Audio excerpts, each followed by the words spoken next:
Hello everyone, welcome back to Learn CSIT. In today's class, we're going to learn about formatted input and output functions in C programming from the 281 question paper, first semester, question number 5. These functions are very important because they help us take input and display output in a structured and readable way.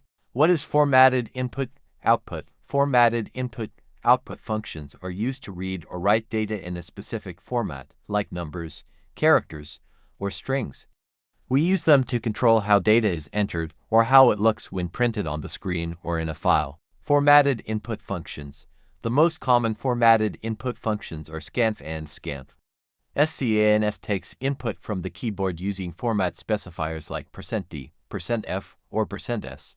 For example, in num, scanf %d, and num. This reads an integer value entered by the user. Scanf is similar to scanf, but it reads data from a file instead of the keyboard. Example, file *fp equals fopendata.txt are int num, scanf fp, %d, and num. Close fp, it reads data directly from the file. Formatted output functions. Formatted output functions are used to display data neatly and clearly.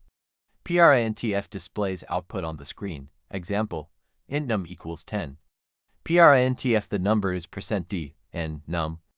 Printf writes formatted data into a file. Example, file *fp equals fopenoutput.txt w. Print fp, number, %d, 10, close fp. We use formatted input-output functions because they handle different data types properly using format specifiers. Help us control the appearance of output for better readability. Make programs flexible, allowing input and output from both keyboard and files. So that's the full concept of formatted input and output functions in C.